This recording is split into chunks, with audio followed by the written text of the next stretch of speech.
Let's get this party started! He's shining a light in the dark corners of our media. You are fake news. Our government. Handling of classified documents. And our culture. Don't trust anyone. It's common sense amidst chaos. Let's go. Ladies and gentlemen, please welcome... Here's your host, Ike Wingate. Hello and welcome in to the final broadcast of the Ike Wingate Show, at least for now. It is great to have you with us. We announced earlier in the week that today would be our last show on this platform. And if you are smart enough to be here, lucky enough to be here, then you're going to be the first of the masses to know. How about that? So thank you for being here. We are going to do a legitimate show. I'm not going to shortchange you here on the last day of this broadcast. We're going to get into a whole litany of news items, including Jack Smith being grilled in front of a congressional hearing. Greenland, that is a legitimate deal, and we are now getting details of the framework and exactly how the U.S. will be involved on that large island.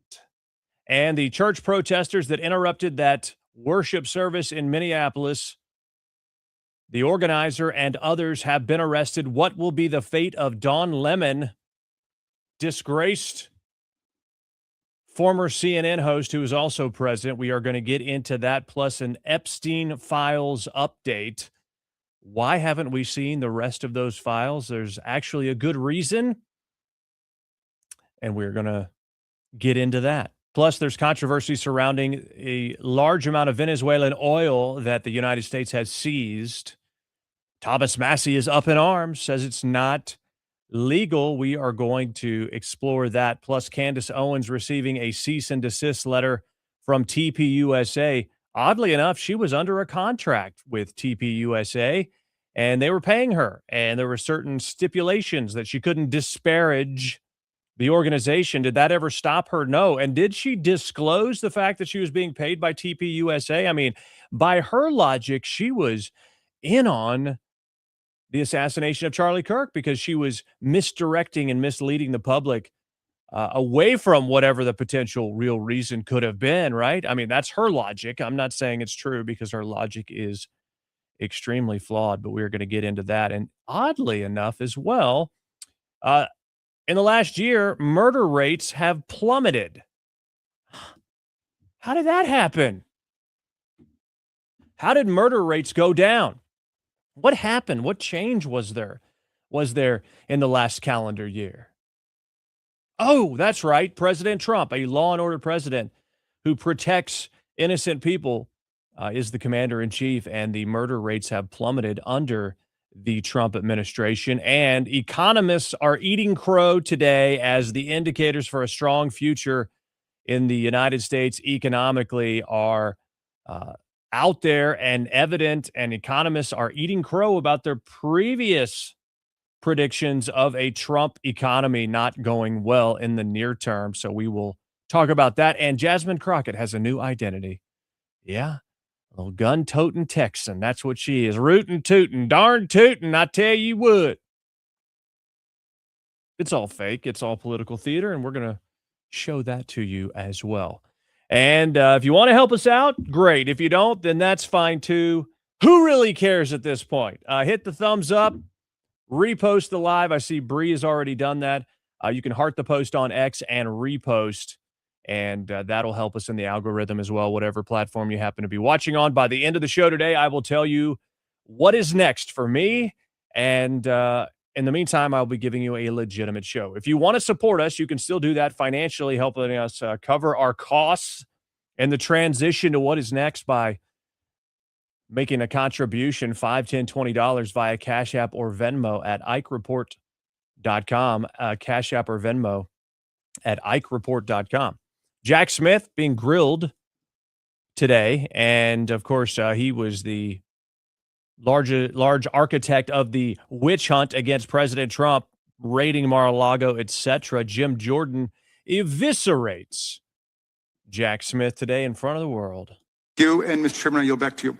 Gentleman yields back. Mr. Smith, is Cassidy Hutchinson a liar? She was their star witness. January 6th committee, their star witness in one of those staged and choreographed hearings they paid the former president of ABC News to put together.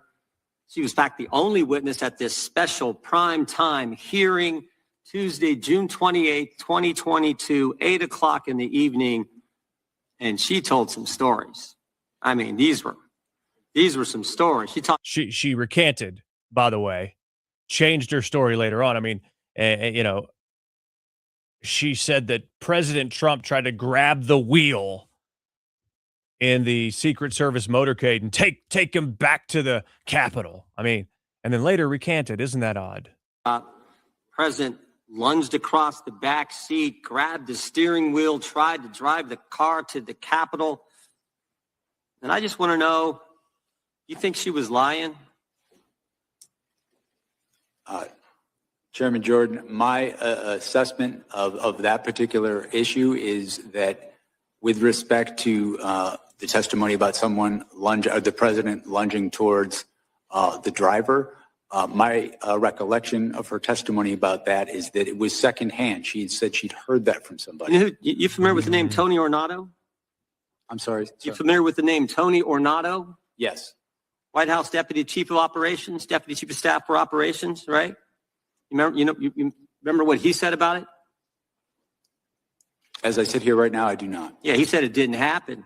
How about Bobby Engel? You familiar with that name? Yes, I am. Secret Service agent who was actually in the car that day. You know what he said? He said it didn't happen. Remember how all of these people orchestrated this big, giant lie, this media conspiracy regarding January 6th? I mean, we knew it was bullcrap, right?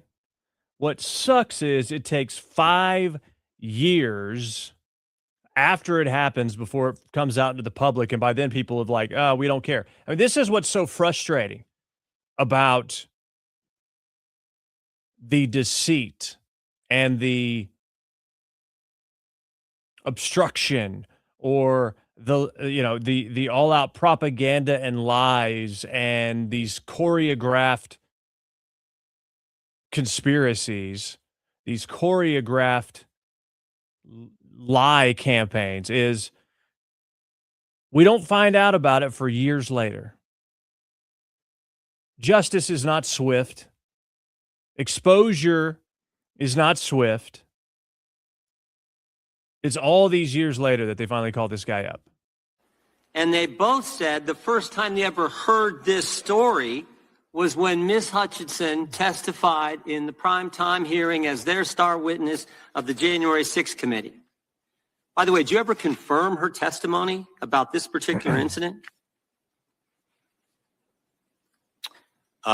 We conducted, as I said before, our own independent investigation of all aspects of the case that we thought was relevant. We, attorneys from my office. Did you ever confirm it? That's a simple question. Well, we interviewed, or I should say attorneys in my office before. Did you ever confirm the president leaping across the seat, grabbing the steering wheel, this whole concoction she brought up in the January 6th hearing? Did you ever confirm that? Right. We interviewed another firsthand witness who was in the car who did not confirm that had happened, but also in your deposition to the committee last month. So they never actually confirmed this, but this lie was all over the place. And this was their star witness with going after President Trump, by the way. Smith, you said this. My recollection with Ms. Hutchinson was a number of the things that she gave evidence on were secondhand hearsay. You remember making that statement to us last month in the deposition? I did, and I was referring particularly to what we're talking about now. Yeah, and you also said Ms. Hutchinson regarding this particular claim was a second or even third-hand witness. We asked you, if you were a defense attorney, how would you handle cross-examining her if she was on the witness stand? And you said, if I were a defense attorney and Ms. Hutchinson were a witness, the first thing I would do was seek to preclude her testimony because it was hearsay. You remember saying all that? Yes, that's correct, sir. That's correct, right? Were you going to put her on the witness stand if you ever got to trial? We had not made final determinations as to who we were going to call as a witness. We had a large... You were still considering her? We had a large choice of witnesses in this Are you case. familiar what Washington Post reporters Carol Leonnig and Aaron Davis said in their book? They did this book, 300-some pages book on Chronicle and the whole investigation of the Justice Department. And here's what they said on page 310. They said Jack Smith had wondered whether some of Hutchinson's claims might be relied upon at trial. Still, at one point, Smith told the elections team he wasn't ready to give up on Hutchinson's account.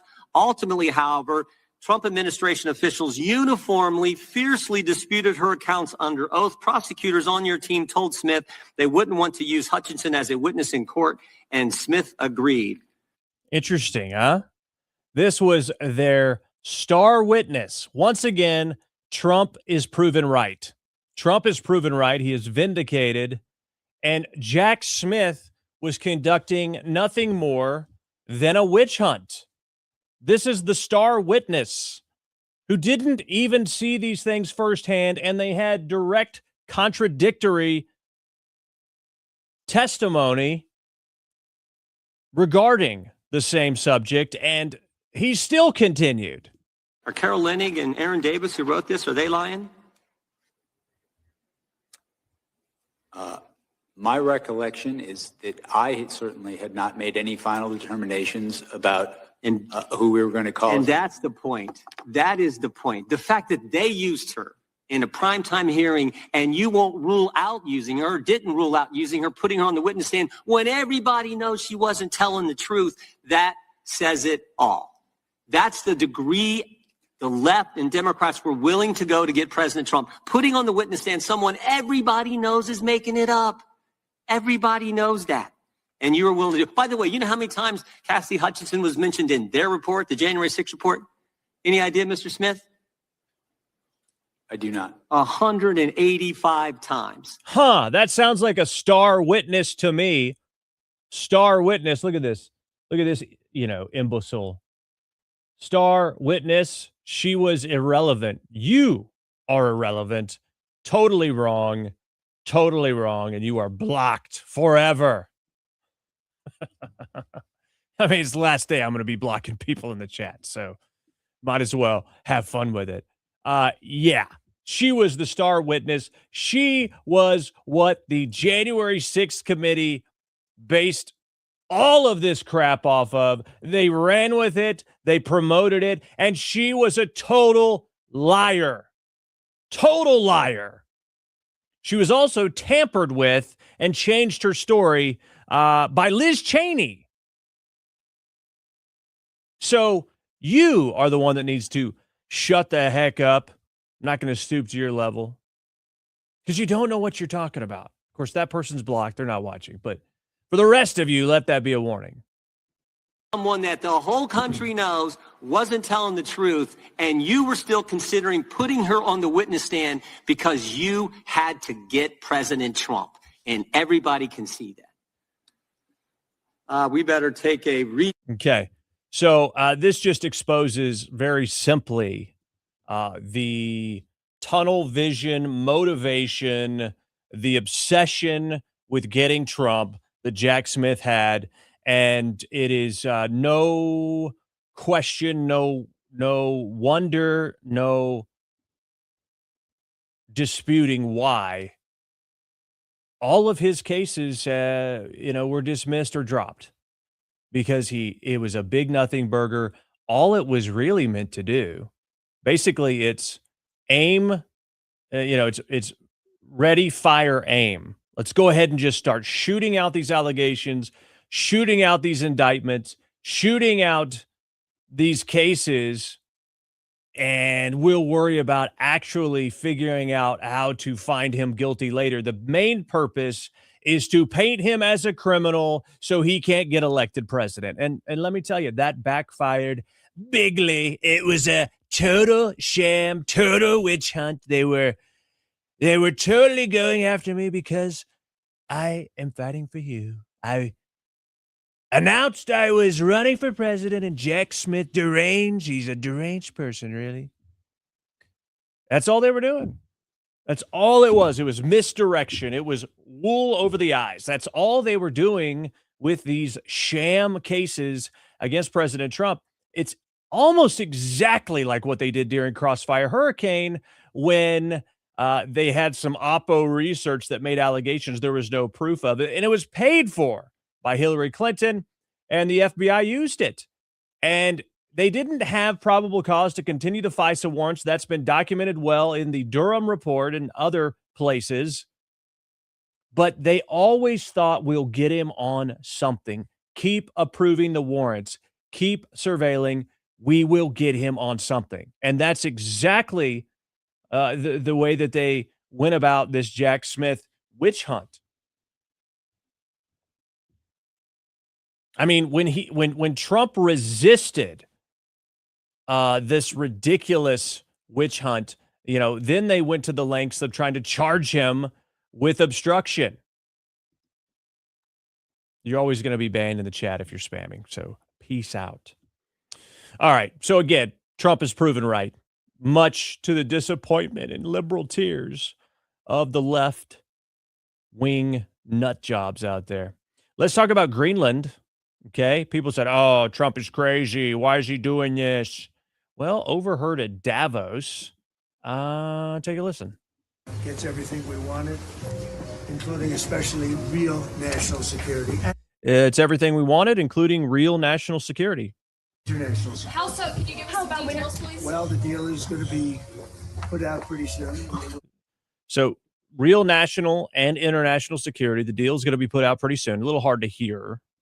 It's right now a little bit in progress, but pretty far along. It gets us everything we needed to get. Will the U.S. still get Greenland? Will the U.S. still get Greenland, sir? Say that convinced you. Say it? What did Mark Rutte say? Well, he's a great leader. I think he's fantastic. He's Secretary General, was representing the other side, which is really us too, because, very important member of NATO. I've done a lot for NATO. And it's really nice. I mean, it's a deal that everybody's very happy with. Does it still include the United States having ownership of Greenland like you said you wanted? It's a long-term deal. It's the ultimate long-term deal. Long-term deal, he says. All right. I like this comment from some ding-a-ling down under saying they're from Australia. They know more about Donald Trump's criminal history. You don't know jack. You're from Australia. You don't even live here. You know nothing about what goes on here. All you know about is the global propaganda that you read. You go to other countries, they think Donald Trump is the worst person ever because all they have there are liberal outlets. I've experienced it when traveling, and it is incredible, the propaganda, especially in a place like Australia. So save it and, go ride a kangaroo or something because you don't know what you're talking about. Okay. Crikey, you're totally deluded. Anyway, sorry, I got to stay focused here. Okay. So we have this deal going on with Greenland and Greenland, President Trump said, we want total ownership of Greenland. And at one time was floating this idea of invading Greenland. And people were like, oh, no. What is he going to do? He's a lunatic. He's a crazy person. You just don't know President Trump, do you? You just don't know the history of this guy who wrote The Art of the Deal, okay? He floats out something sort of crazy, like a position that seems impossible. No. How could that even happen? How could you get control of Greenland? President Trump would have probably done that. But what he really wanted was the deal for defense, potentially some minerals, but mainly to keep Russia and China out of there because they've been encroaching, and that would not be good for global security. That's really the core of what he had to have. But he anchored high, which is a negotiation tactic. You anchor high, higher than you would actually accept. But that way you move the Overton window, if you want to call it something like that. But you move what's acceptable in the negotiation to your side because you have anchored so high. If you were, let's say, trying to sell a house, you might sell it for a much higher price than, list it for much higher than you're willing to accept. In the same way it works, let's say if you're buying a house, you're anchoring low. The house costs $300,000, you offer them $175,000. That's ridiculous. Now, you may never get the house, but you've pushed what's acceptable as far as numbers go way lower, or in the case that's something you want, maybe way higher, and then you work back from there. People say in a negotiation, you never say the first number. Well, President Trump really doesn't operate that way. He says a number, and it is so high, it shocks people. And he sees what they do. And that is the art of the deal. And that's exactly what he did with Greenland. He got exactly what he wanted. They're still fine-tuning the framework, but it seems the New York Times is reporting that there will be no drilling for Russia. That's part of the deal. And sovereign U.S. bases. And basically, it's like American, U.S. land where these bases are. Okay? And pockets of Greenland will be transferred to the United States, an idea proposed by Denmark. And so these talks are still happening right now. The framework is being created and will likely be signed soon. Byron York last night talked exactly about this negotiation tactic that President Trump uses and ultimately wins with. About it. I have to say, this was kind of classic Trump, wasn't it? I mean, Trump wants something, and then he asked for 10 times that, and the other side flips out, and they go back and forth and go back and forth. It becomes a huge news story. Finally, they make an offer. He agrees to it, and it's kind of what they could have gotten in the first place. And says they're wonderful people and happy to work with them, and suddenly it's this dismount that we could predict by how it's set up at the beginning. Yes, and the other side's happy because they think they dodged a bullet. So it's just classic Trump. Yeah. Precisely. I mean, it is a work of art. It really is art. The way in which President Trump is able to negotiate. And because of his negotiating prowess, the United States of America has benefited greatly. I wish this was just a baseline characteristic and skill that every president possessed. The problem is most people in government have never negotiated a real deal in their life, which is why it's nice to have a businessman in there. But a lot of times the government negotiates various deals and they don't know jack crap about how to negotiate because they've never done it. They're not qualified to be making deals on behalf of the United States of America. But President Trump, of course, is the exception to that. Also, while in Davos, you had Gavin Newsom out there in a real classy move, saying that he brought Trump signature knee pads so the world leaders can suck up to Trump. This is going to make Gavin Newsom look really good. I mean, this guy tries so hard to be like Trump and say things. It always lands so poorly. And they're the new Trump signature series knee pads. Yeah, and they are available online. I told you the last one sold out. And I just want to sort of, it's a serious moment. It actually, but we laugh. Anyway, these are available and in bulk too. But I want to read you a couple of things the U.S. government has said about you in the last. Okay, so he's out here basically implying that these people are engaging in, sexual acts with President Trump. That's why they need the knee pads. That's what he's implying. I mean, and the way he does it, and he has printed up freaking knee pads. I mean, how cheesy, just completely cringe. And maybe it's because this dude was on some drugs or something. I don't know. That's what people online are alleging after this conversation where he is fidgeting like he does so well at times. Speech. You were obviously named by President Trump during that speech. Yeah. What was your reaction to what he had to say about you? None. I think he said something very different last night. I didn't hear new scum. I heard new green scam. But I mean, come on, it was remarkably boring. It was remarkably insignificant.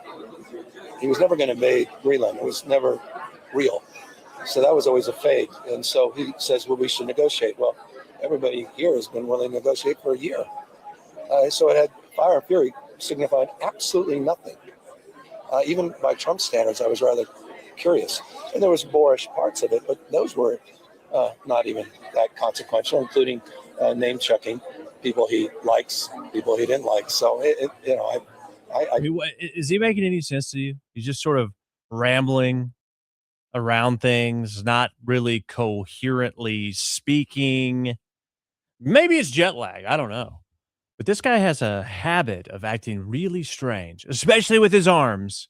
And maybe that was his problem. He's flanked so closely by these reporters that maybe he can't have, he can't gain access to his arms to freely flail them. Honestly, I was a little disappointed. It was a little nonplussed. Did it stand out to you that he said Iceland multiple times when he was talking about Greenland? And that every time a windmill turns, it costs $1,000. A lot of stuff stands out. None of this is normalized. There's a normalization of deviancy of consciousness and, comments and commentary. No other president, he's held to the curve. He's graded on a curve. I mean, it's really some jaw-dropping and remarkable statements that just, fly in the face of facts and evidence and common sense. So, but you've heard them over and over and over again. For the European audience, that may have been a new speech. My God, there wasn't anything new about that speech for the American audience. The only thing that was new is he said he's willing to negotiate, but wait a sec, that's not new either, because he's been saying we've wanted to negotiate for over a year. You criticize.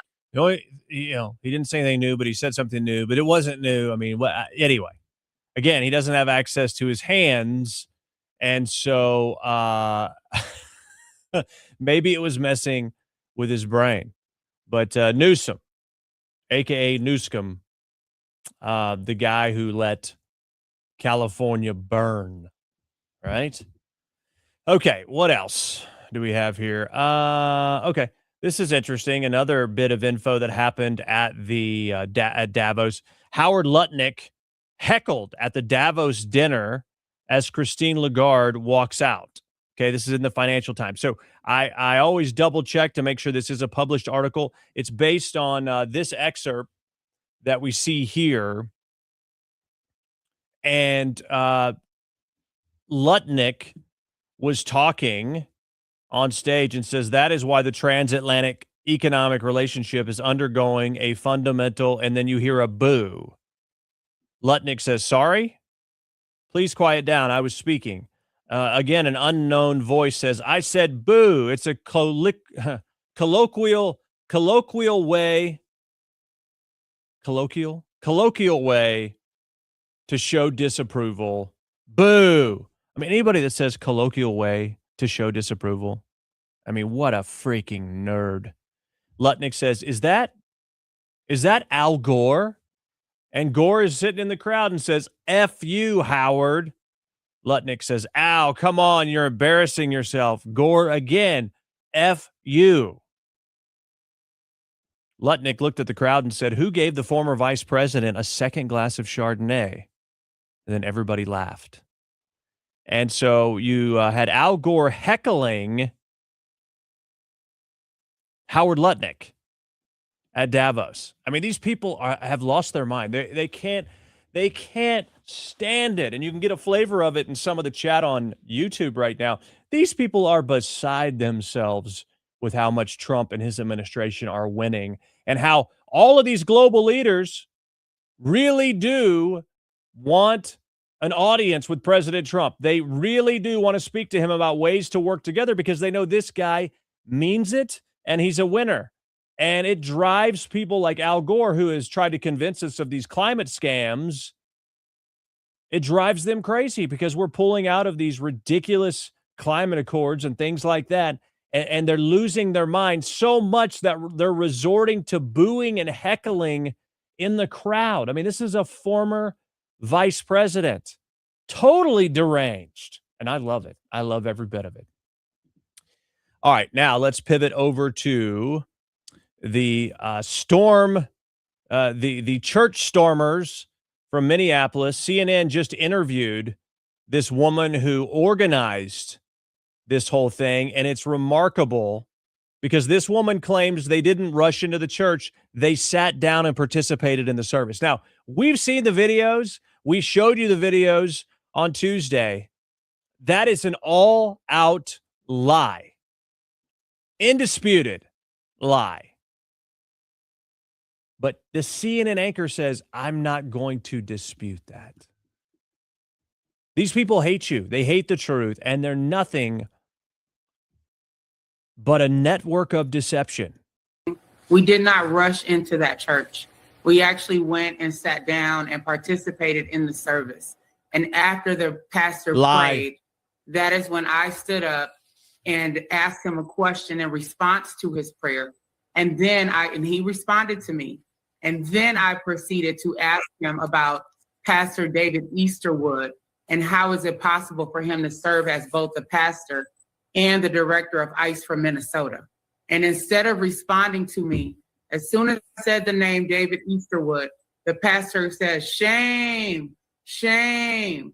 And that is when I led us in chants, justice for Renee Good and hands up, don't shoot. So I want to clarify that. We didn't rush in. We didn't bust in. We were a part of the service until I got up and posed that question to the pastor. All right. And obviously, I'm not going to dispute your saying what happened. I'm merely describing how. We saw what happened on video, you idiots. CNN is a joke. I'm not going to dispute that. I'm not going to dispute that. Well, it looks like it doesn't matter what CNN says because the Attorney General has directed FBI agents to execute an arrest in Minnesota. So far, they've arrested that woman we just showed you talking, Nikema Levy-Armstrong, playing a key role in organizing the coordinated attack on the city's church in St. Paul, Minnesota, with more updates coming soon. Pam Bondi says, listen loud and clear. We do not tolerate attacks on places of worship. Mess around and find out.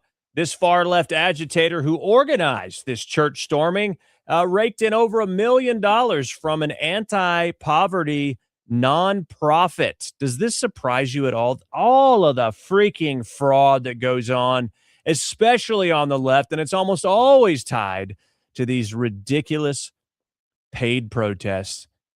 She was one of the organizers of this thing. She's raked in over $1 million during 6 years, leading a Minneapolis civil rights nonprofit. Basically, she leads, now she's the founder and CEO of a cannabis company called Dope Roots. She was the executive director of this nonprofit for 6 years. What's interesting is she took in personally from the nonprofit more than the nonprofit actually paid out to help the community. A 2024 tax filing shows that despite the foundation being dedicated to giving out grants to anti-poverty community initiatives, it awarded $158,000 in 2024. That same year, she got $215,000. Let me tell you, you're not an effective nonprofit when the director makes more than the actual work that you do for the community. She also took in another $40K in health benefits and contributions. I mean, that's $255,000 while only giving out $158,000. In 2023, the same thing happened. They sent out $133,000 in grants. She made another $210,000 in comp. Again, this shows you the kind of people we're talking about. What's crazy is here in Northwest Arkansas, where the world headquarters of Walmart is, and the headquarters for the Walton Family Foundation. This is a foundation that makes charitable donations on behalf of the family behind Walmart's founding and their mega war chest of money. The Walton Family Foundation is also a major donor. They gave this Wayfinder Foundation $2.3 million. By the way, that nonprofit's now defunct. How the heck did she get the Walton family to give her $2.3 million? Walmart? What gives? She's a fraudster. She's a scammer.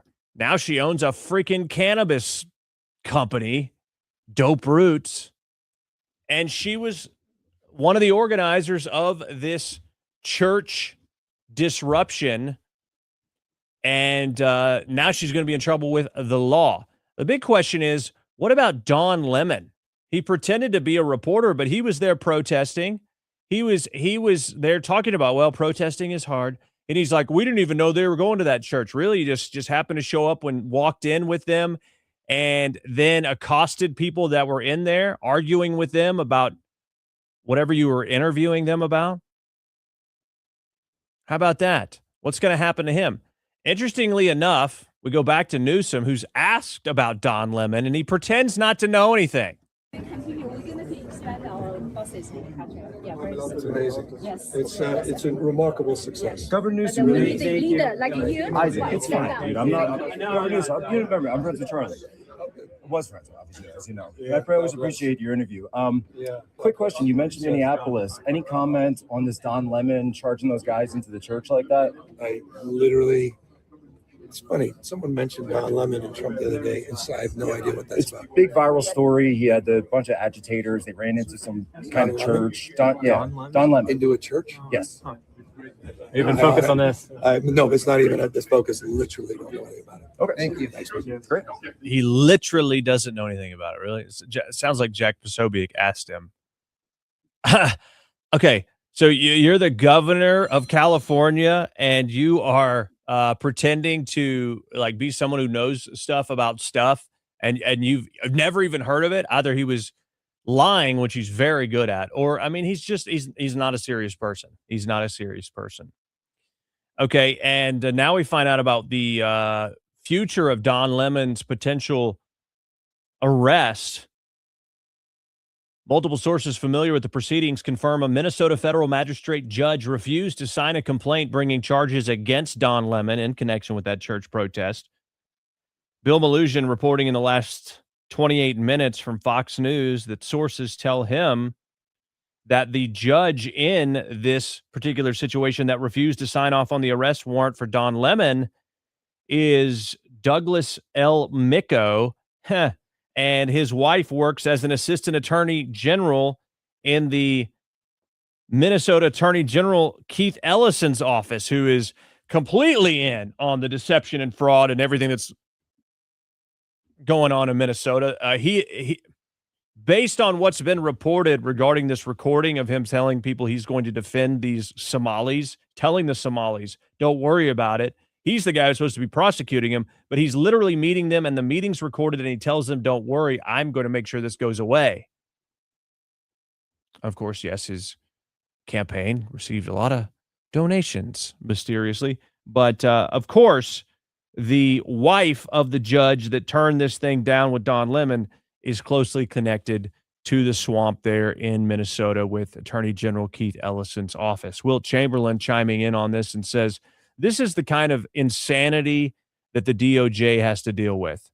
A guy commits a crime on video and the resistant judges drag their feet.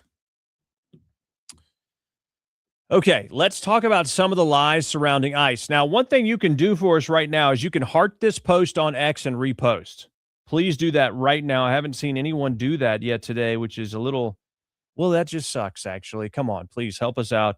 Heart the post and repost on X right now. Give us a thumbs up and repost on Rumble and whatever other platform you're watching on. Hit the thumbs up. Today is our last show. And we are going to tell you, I'm going to tell you where I'm going next. I will tell you at the end of the show. Now, the Rumble channel will be going away at some point. The locals group will not. So you can join the locals group, and I will keep you up to date. That's going to be a good place. One of the main places you can keep up with what's going on is on X at Ike Wingate. Follow me on X at Ike Wingate, and on Instagram. I'll be posting behind the scenes information as well there on Instagram, and my handle is Ike Wingate. So make sure you do that right now. Why don't you go follow me right now? Because if I don't remind you right now, you may forget or never think about it again. So do it right now. Okay, I was taking care of a couple things there. All right. So heart the post, repost on X, hit the thumbs up, repost on all the other platforms, and make sure you're following me on X and on Instagram. My username's the same on both. It's at Ike Wingate. Thank you to David Sling for reposting the live. David Sling says NGOs need to be thrown on the trash heap. They do. Rife with corruption. Rife with corruption. All right, let's talk about ICE. I mean, this is one of the biggest lies that is being told out there day after day after day. The Associated Press with the headline, immigration officers are asserting sweeping power to enter homes without a judge's warrant. Yeah, they're just going into homes. Ain't no thing. We're the Gestapo. That's how the Associated Press reports it. The actual truth is, according to Deputy DHS Director Tricia McLaughlin, she says they have an administrative warrant. The administrative warrants have been used for decades and recognized by the Supreme Court and lower courts in every case that the DHS uses an administrative warrant to enter a residence. An illegal alien has already had their full due process and a final order of removal by a federal immigration judge. The officer also has probable cause already. It's a unique situation with these administrative warrants that give them this access, because it's basically like someone has broken the law, they've been found guilty, and they have not shown up to do their jail time. And they go get them. Okay, so another lie from the AP. And I love ignorant people, and I don't know if this is directed at this, but I see somebody in the chat just say that's a lie. Just because you say it is? Go study a little bit. Here's another misleading headline yet again. The BBC headline reads, ICE detains 5-year-old during Minnesota operation. Oh my gosh. ICE is rounding up children. Wrong. ICE has never, according to the U.S. Immigration and Customs Enforcement X feed, they say ICE did not and has never used a child as bait. The child was abandoned. We saw the exact same scenario about 2 months ago. The lying leftist media reported it, that ICE detained a kid. Well, it's because the kid's dad took off when ICE showed up. Do they add that context? No. It's the same situation here. On January 20th, ICE conducted a target operation to arrest this man, Adrian Alexander Canejo Arias, an illegal alien from Ecuador who was released into the U.S. by the Biden administration. Agents approached the driver, and then he fled on foot, abandoning his own kid. Wow, real upstanding guy. These are the freaking losers that the radical left is protesting, rioting, impeding, and obstructing for. This statement goes on to say, for the child's safety, one of our ICE officers remained with the child while the other officers apprehended the bad guy, which happened to be his dad. Again, what was the BBC headline? ICE detains a 5-year-old during Minnesota operation. Totally misleading and a lie. The headline should read, degenerate illegal immigrants abandon their children rather than pay for their crime. That's what it should read. That's accurate.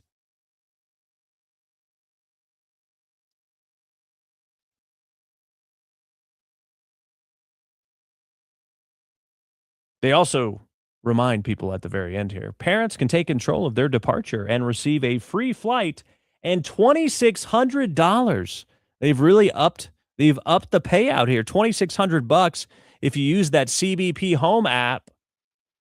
You can leave and get a free flight out. As long as you're doing it voluntarily, you get paid. Nobody breaks up your family, and you're eligible to come back. What a deal. It's like somebody lands on the, somebody solves the puzzle on Wheel of Fortune associated with a free trip.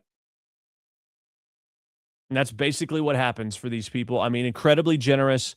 They don't have to do this. They don't have to flee from law enforcement, flee from ICE, and create a traumatic event for their child because of their decisions. Their decisions. We have a real problem keeping our eye on the ball here when it comes to who's actually responsible. It's the people that broke the law, and it's the Biden administration who let a bazillion people in. Don't get it twisted. Let's keep it straight. What's crazy is a lot of dumb people read headlines like from the BBC, and they believe it, and they don't do an ounce of research because they're lazy bums. And so what you have is an indoctrination campaign going on where a lot of people think something's happening in this country that isn't actually happening. And so it radicalizes people. Even your mailman. Recently in Minnesota, U.S. Postal Office drives by Border Patrol agents and yells, "Go home, you blanking losers." And it's all caught on video. Thank you, USPS. Go home, you fucking loser. He flips them off. Service. I mean, this guy is a federal employee.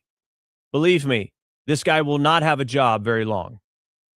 You're a federal employee, and you're flipping off and calling them effing losers.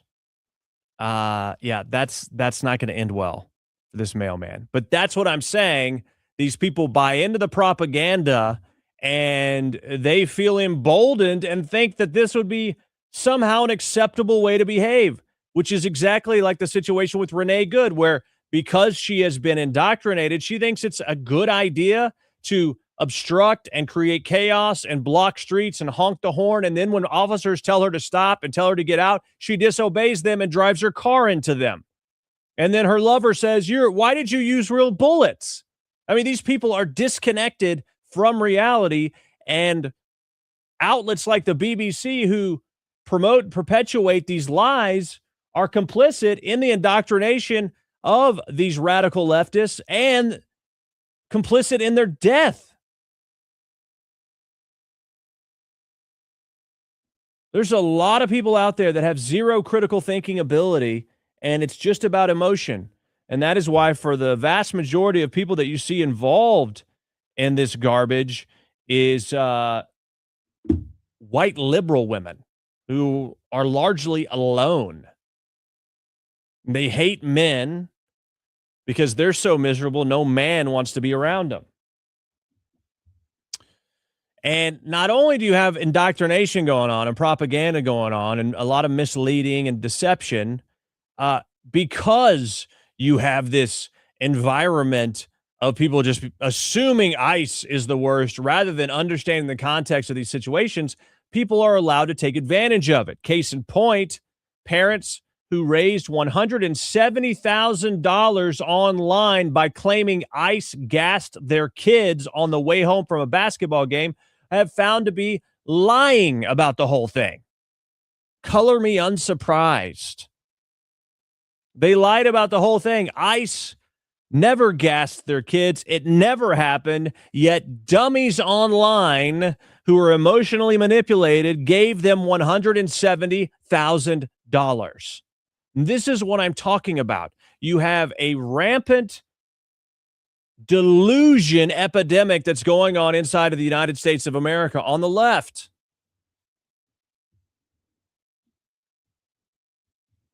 It's insane. Bree says, it amazes me how many people speak without doing their own research. It's kind of embarrassing. David Sling says, These people have rings in their noses because it's the only ring they'll ever get. Yeah, they're not, no one's asking them to marry them. But again, big batch of fraud. How do you like that, liberals in the chat? This is what's going on. This is what people on your side are doing. But a little sweet revenge here. Blue Lives Matter posting this. You've got this picture of ICE protesters, abolish ICE, and blah blah blah blah. You got to listen to this, okay? It's a little, little tongue in cheek here, basically saying we're not saying this happened, but it happened. Blue Lives Matter says we're not saying that Blue Lives Matter was behind feeding false information to far left anti-ICE protesters. We're not saying we had teams comprised of hundreds of off-duty cops and veterans volunteer to run decoy operations so far left activists thought that they were conducting ICE raids.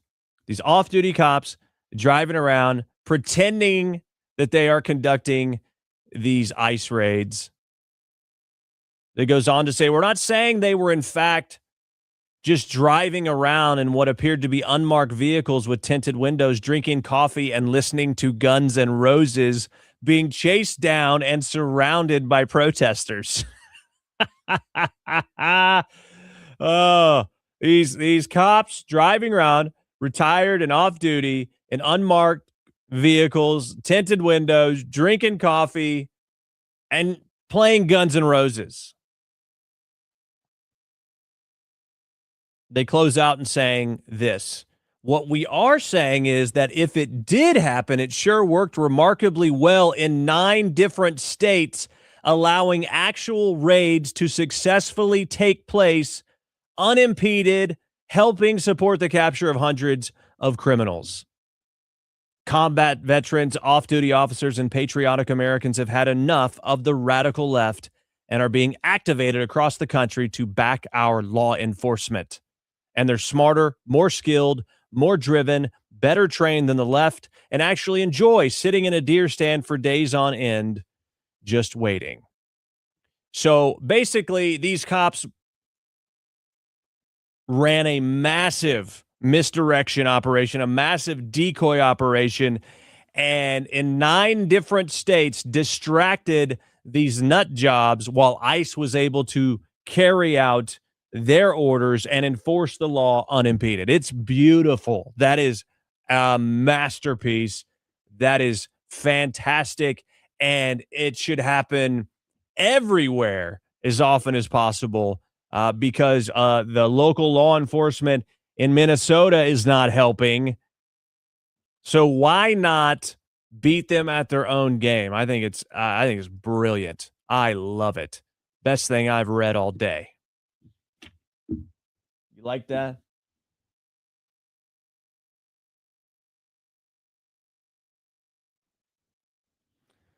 Okay.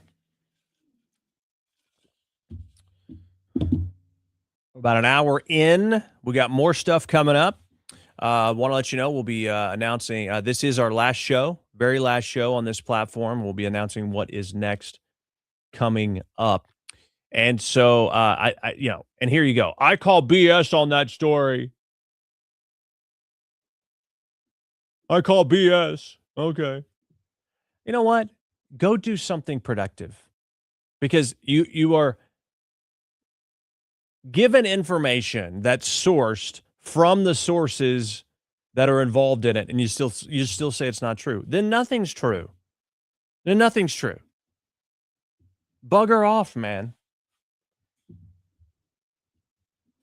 Nothing's true. Why even talk about anything? Because nothing's true, right? You're a nihilist. Okay, let's talk about the Epstein files. Okay, we're talking about the Epstein files. Let's do it. Congresswoman Anna Paulina Luna says that everyone is frustrated because they want to see the Epstein files, and I do too. But here are the facts, she says. As of today, the DOJ has completed a review of over 5 million documents conducted by over 500 attorneys. and they're ready to be released now. She said, I mean, it's all been reviewed. It's ready for release. However, the Obama-appointed judge Paul Engelmeyer has ordered a second review of the documents and is now requiring certification of these documents by a U.S. attorney while simultaneously blocking the appointment of a special counsel, causing major delays. This is what they want to do. They want to delay it. They want to delay it. They've been delaying it. Anna Paulina Luna says she's going to be bringing forth a bill to impeach this judge, Judge Engelmeyer, for obstructing the release of the Epstein files and failing to appoint special counsel. So those of you saying, where are the files? Where are the files? They had to all be reviewed, and they're ready to be released, but an Obama judge has blocked them, wants an entire second review of all the files, and won't allow a special counsel, etc., etc. But I'm telling you, that's not stopping the liberals from spewing lies, especially people on CNN. Take a look at what this little punk did, Cameron Kasky. Okay, he's a Parkland school shooting survivor and co-founder of the March for Our Lives. And there's some awfully big questions surrounding this guy's actual involvement at that shooting, by the way. You could look him up. But anyway, he was on CNN. They platformed him last night. Take a look at what he said. And he's basically playing risk because people hurt his feelings, or people ostensibly hurt his feelings. So I am appreciative that the president is being transparent about this. I would love it if he was more transparent about the human sex trafficking network that he was a part of, but you can't win them all. Cameron's grateful that the president is being transparent about the Nobel Peace Prize and his desires for Greenland. Scott, what do you think about that? You going to let that sit? Are we going to claim here on CNN that the president is part of a global sex trafficking ring? Or, well, I mean, we're going to talk about the Epstein files. Scott, I will do the fact checking as we go along here. Repeat what you said about the global sex trafficking ring. That Donald Trump was provably very involved with it. Okay, we'll get to that later. I mean, Donald Trump has never been charged with any crimes in relation to Jeffrey Epstein. But we but let's be adults we'll here. talk about Epstein let's files. Be serious. Satisfied? All right, so CNN was just going to let that go if Scott Jennings didn't say something. Literally, that's what you're saying? I mean, you know what's next, right? The big retraction. Because you're saying something. Yeah, I mean, you're defaming the man. That's, you're disparaging remarks like that, slander, etc. So good old Cameron Kasky comes out last night on X and says, I would like to retract my comments from CNN last night and truly apologize. Donald Trump was obviously not involved with the giant international sex trafficking ring where women and children were systematically raped by elites. I said that by accident and didn't mean it. Obviously not a sincere apology, but he did it because you can't say stuff like that and not get sued. I mean, you can say it, but you're going to get sued. And he probably will. He probably will. All right, I'm going to take a break real quick. What I need for you to do right now is you need to help us out. Give us a thumbs up and repost. Heart the post and repost on X. Follow me on X at Ike Wingate. This is the last show you're going to see me on this platform in this format.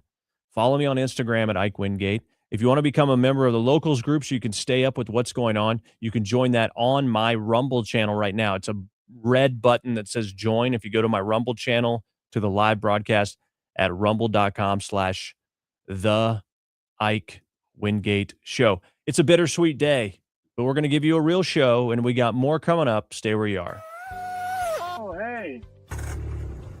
Didn't see you there. Well, just hanging out on the farm here. You know, one thing I was thinking about this morning is when's the next crisis going to hit? It's not really a matter of if, it's just a matter of when. And we really can't rely on the government to take care of a shortage or something like that. We just got to take care of ourselves. You remember back in COVID, you tried to go to the store and everything was gone? Well, you can't risk that kind of thing. That's why I suggest My Patriot Supply. You can go to preparewithike.com and get your 4-week emergency food kit. Save $50 when you use my URL. Again, it is preparewithike.com. It's not a matter of if, it's just a matter of when. And the question is, when it does happen, will your family eat? Make sure there's no question about it. Take action now. Save $50, 4-week emergency food kit. Preparewithike.com.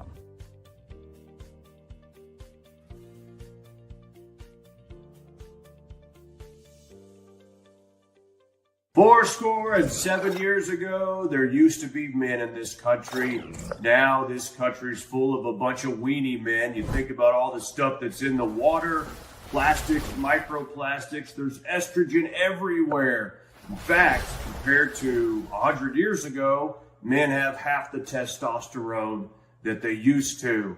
Look, it's not like getting shot in the back of the head. All you need to do is take chalk once every day, and you can boost your testosterone for fun things that require your energy, like working out or playing sports or actually spending time with your kids. I wish I could do that, but I can't because I'm dead. But if I were alive, I would take chalk. The Patriots at Chalk combine the most powerful herbal extracts, so it's all natural, giving you that lift that you need. George, come spot me. Well, Abe, if I too were alive, I'd gladly spot you. It's time to boost your testosterone to levels not seen since 1776 or 1860 or 1864, whatever. But it's herbal. It's natural. It's made in the USA. It's been clinically studied to boost testosterone. We're talking about chalk.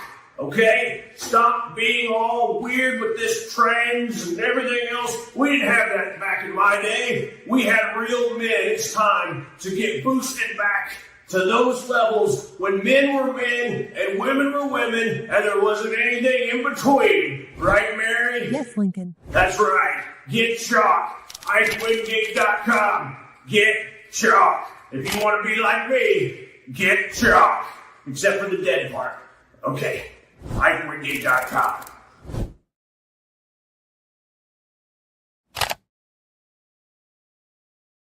Hey there! Tired of watching your subscription costs climb higher and higher? With Q Broadcast, you get more for less. All your favorite channels and content bundled into one unbeatable package. No contracts, no hidden fees, just simple, affordable streaming. Say goodbye to overpriced services and hello to a new era of entertainment. This is streaming the way it should be. Q Broadcast, this changes everything. You can sign up for Q Streaming today at IkeWingate.com. Just click Get Q Streaming to start streaming tons of channels, video on demand, even pay-per-view, all for the same price. It's all included. This is a Christian conservative-owned company that does not hate your values. Stop giving money to the cabal of big tech. Support companies that support your values. Right now at IkeWingate.com, just click Get Q Streaming.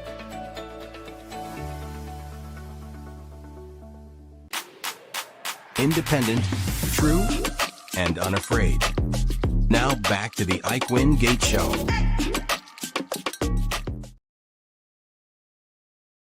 Okay. Wow. Welcome back. This is the Ike Wingate Show, final show today. And how about it? I hope you watched those ads. That's going to be the last time you see it. Hopefully. But that's okay. That's okay. Today is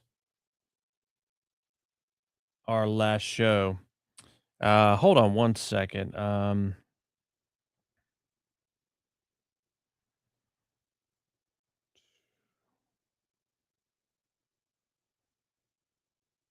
One sec.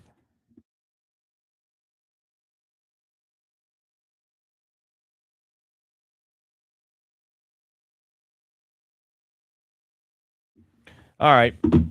Let's see.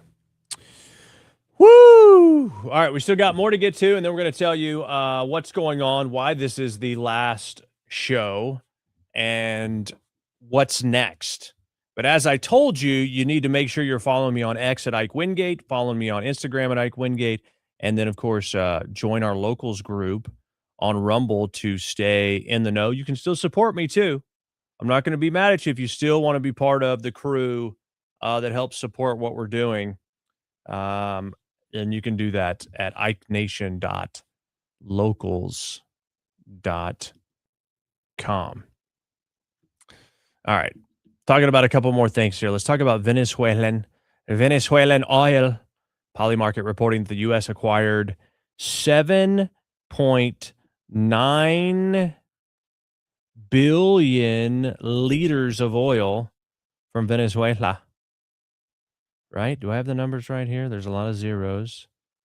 All right. Yeah. Okay. That would be million, and that is so nearly 8 billion liters of oil. They've acquired it. Thomas Massey does not like that. Says selling stolen oil and putting billions of dollars in a bank in Qatar to be spent without congressional approval is not constitutional. Only Congress can appropriate money. The president can't legally create a second treasury overseas for his own piggy bank. Wake up, Congress. Okay, that's how Thomas Massey presents this situation. L.H. Gray spells it out this way. You're grandstanding. You're a fraud. The oil is not stolen, first of all. It's lawfully seized Venezuelan crude from Maduro's criminal regime. Tankers and cargoes violating U.S. sanctions that Congress itself authorized through multiple statutes. Yep. Your statutes are what Maduro has violated. Okay, so maybe you should look in the mirror there, Massey. Look, I like a lot of the principles that Massey stands on, but the guy has gotten delusional.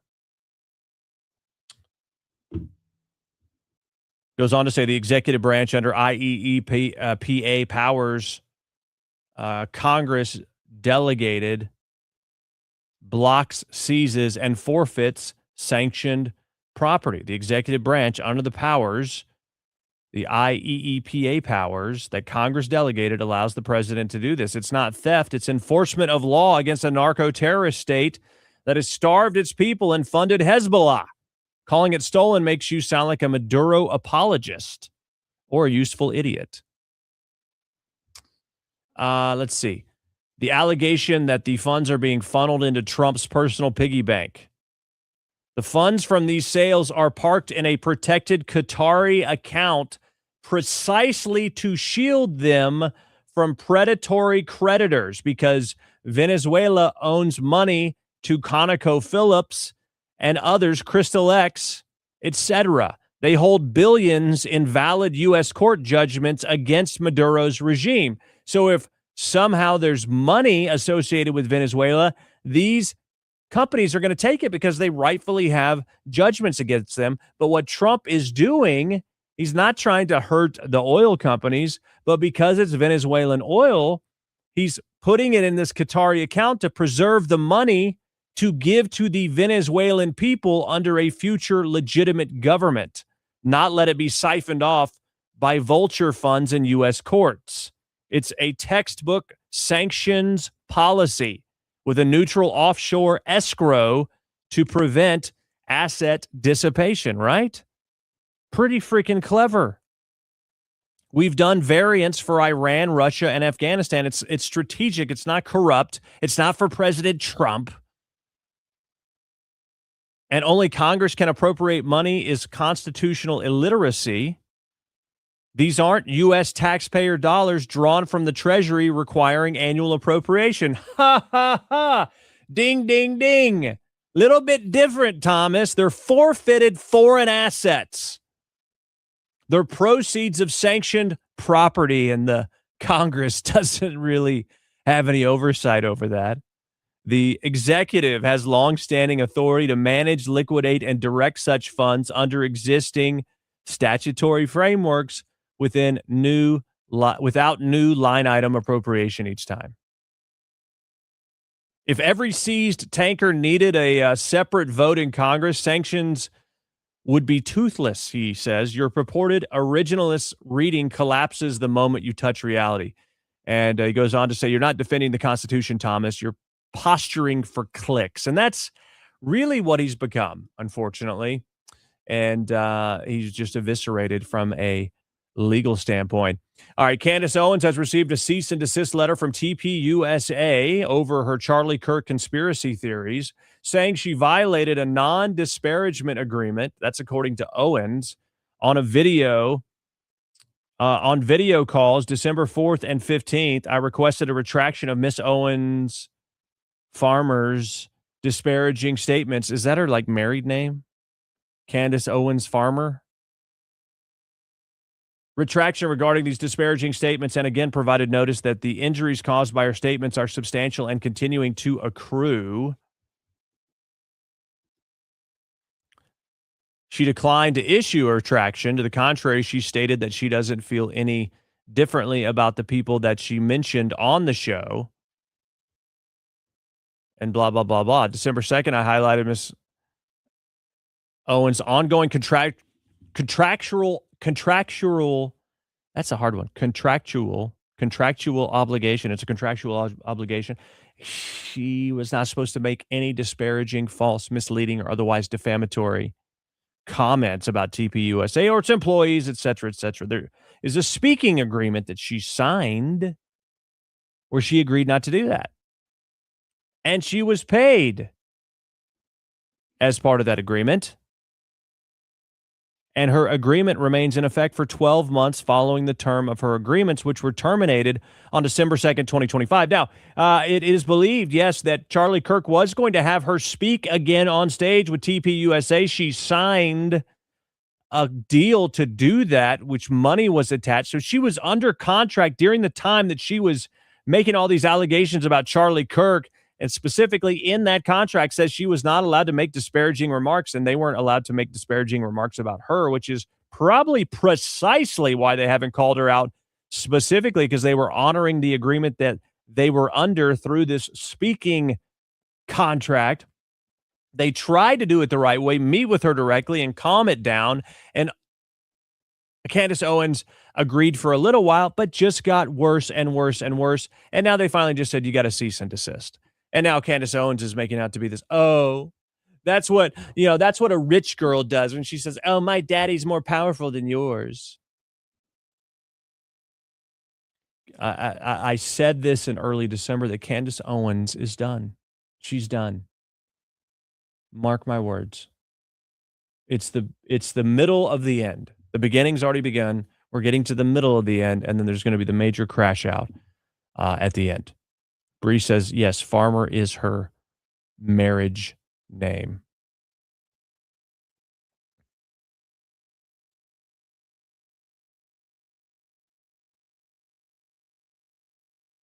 It's really interesting, the delusion that has occurred with people like Marjorie Taylor Greene and Thomas Massey, Candace Owens. Tucker Carlson's now in that group. It's pretty wild. Okay, let's see. Let's talk about this. Okay, wait, I thought, President Trump's policies weren't working. Well, it's interesting that the lowest murder rate since 1900. Good grief. When I first read that, I saw 1990, and I was like, that's great. Wait, 1900? You're telling me we've got the lowest homicide rate per 100,000 residents than we've had in 125 years dating back to 1900. Look at the graph. Graphs don't lie. This is the lowest murder rate in the United States of America since any of us have been alive, unless we got somebody out there in the audience 126 years old. Law and order works. Deterrence work. And by the way, when you're getting a lot of these freaking illegal immigrant criminals out, the people that do a lot of this murdering, the rate's going to go down. Trump was right again. Let's not stop there, though. An economist just went on TV saying that the economists got it wrong when it comes to Trump's economy. They can't believe through all the changes, through the downsizing of federal workers and jobs, through the tariffs, The uncertainty, how well the economy is doing. The economy at a rate 3% or faster, we're probably going to see an end to this dearth of jobs creation. We're going to do a lot better in terms of jobs creation, and that might well lead to quarters where we have the economy growing by at least 4%. I want to add that we economists were horribly wrong on the strength of the economy, especially in the second half of 2025. Many were looking for growth no faster than 1.5%. You point out 4.3% growth in the third quarter. We want to also consider the fact that real consumer spending at 3.5% was far better than what you would expect given this very sluggish pace of jobs creation. Very low jobless claims. That tells us companies may not be hiring, but they are not firing. They're not resorting to layoffs. Okay, can we go back to the key line here in this whole thing? I think it's somewhere around here. On the strength of the economy, especially in the second half of 2025, many were looking for horribly wrong. We economists were horribly wrong. Huh. Would you look at that? Would you just look at that? Just get a good look at that. Would you just look at it? We were horribly wrong. Trump was right. Again. My gosh. I wonder if he ever gets tired of being right so much. I wonder if the liberal tears ever dry up because he is right so often. It must drive them crazy because remember, they hate winners. The left hates winners. The left doesn't like Donald Trump because he wins again and again and again, and he makes no apologies for it. As I stated the other day, winners don't hate winners. Game recognizes game. The only people that hate winners are people that can't win themselves. They're jealous, they're envious, and by definition, they're what's known as losers. Losers hate winners. And President Trump is a winner, and that is exactly why so many people on the left have what's known as Trump derangement syndrome, because they cannot stand a winner, because they themselves don't know what it's like, because they are losers. They could change. They could become winners. They could realize that their success actually doesn't depend on anyone else but themselves. They can understand that just because someone else is successful doesn't mean they're taking something away from your possibility of success. See, that's a scarcity mentality. Oh, they're doing so well. They're taking away my opportunity to win. I mean, even in the same industry, it's really a bad strategy when you're competing against someone and, you have this idea that every time they win a contract, there's not enough to go around for you. There's always opportunity out there. You just have to be innovative. And if you have a scarcity mentality, any success that someone else has is at your detriment, and that is just false. Don't think that way, but so many do. So many have that thought that because there's billionaires, it means that there's not enough to go around, and that's wrong. Get out there and make it happen. And now, I'm not okay with monopolies. I'm not okay with special treatment. That's not, crony capitalism is not capitalism. Okay, so make no mistake. But all being fair, when it comes to success, it's in your hands, man. It's in your hands. If you quit looking at other people and seeing what they have and measuring yourself by it, you would be much happier. If you quit looking at people who win and saying that's wrong because you haven't been able to win, that is paralyzing. Stop thinking that way. Stop hating on winners and become a winner yourself. You can do it, but so many people never will. They will be stuck in the mindset that they can't win because other people already are. Shame on you. Shame on you. We can't have a successful future as a country if people are thinking that way. And that is largely the thinking on the left. They hate Donald Trump because he's a winner. And that they're convinced that they're always going to be losers except for the help of the government. We can't win unless we have help from the government. That is a losing strategy. If you want to keep doing it, go ahead. But it's your own fault. if you stay in that rut. But great news on the economy. I mean, now that we've brought that full circle there, your inspirational moment, we got a great economy coming our way. Incredible GDP numbers trending in our direction, low gas prices and tax cuts and all those things. And the economists were wrong. And we got a safer country. And housing is going to come down. They're going to, they're going to be introducing some ways to do that. But just the fact that they're getting so many of the illegal immigrants out that are taking up the housing, and they're floating these laws to where some big conglomerate cannot gobble up all the housing for a hedge fund, which is artificially driving up the cost of housing. If they do those things, my friends, it is going to be a new dawn in America because housing could be affordable again. So hold on, hang on. It's only been 1 year and things are already turning around, but this ship was headed toward an iceberg, and we have dodged that and are heading back in the right direction. It just takes a while, and President Trump has done it so far with organically renovating, organically correcting this economy. All right. Anybody, anybody missing seeing Jasmine Crockett? You Texans out there, she is running for Senate. She has no chance, but that hasn't stopped her from pretending she's a cowgirl. Listen, I'm a gun-toting Texan, right? So I own firearms. I'm licensed to carry, and I also care about agriculture. Way before I was running for the United States Senate, I served on the Ag Committee. I'm the girl who's actually lived in rural Texas. I'm the girl that has actually driven farm equipment. Anybody believe that? Anybody believe she's a gun-toting Texan? I mean, my gosh, she's a chameleon. She code switches the way that she talks, depending on the environment in which she's speaking. Of course, right here, she's out there at some ag event, and she's over here being a gun-toting Texan. Yeehaw, rootin' tootin', darn tootin', yeehaw. What's it going to take?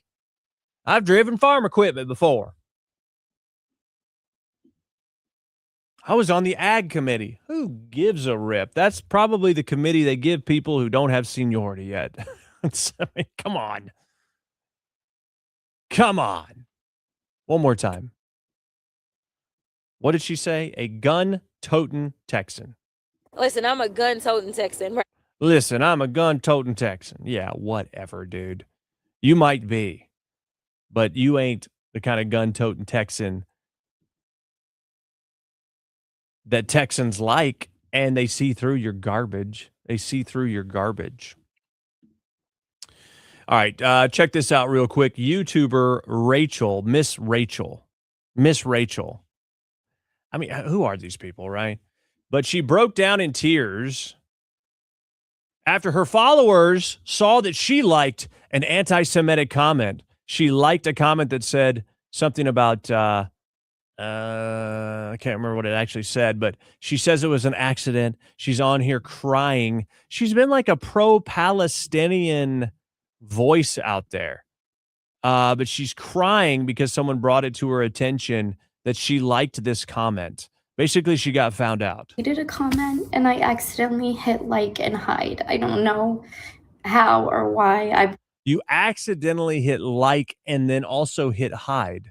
Interesting. I've accidentally liked comments before. It happens. Like, I'm a human who makes mistakes. I would never agree with an anti-Semitic thing like the comment. We have Jewish family. A lot of my friends are Jewish. I delete anti-Semitic comments. I have proof. Okay. So, she's crying because she liked and hid this thing. Anyway, I just find it funny. I kind of find it funny on both sides that people are like, how dare you like something? And then she's crying because they found her out. And this is the world we live in today online. I think she's just, I think she's pretending to be upset. I don't think she's actually crying because of the comment. She's crying because she got found out. Wouldn't you say? I mean, that's probably a safe bet. All right, let's do it. Our very last, I hope to continue this segment at some point in the future. Okay. But for now, it will be the last triggered liberal on this program. It's time for today's Triggered Liberal.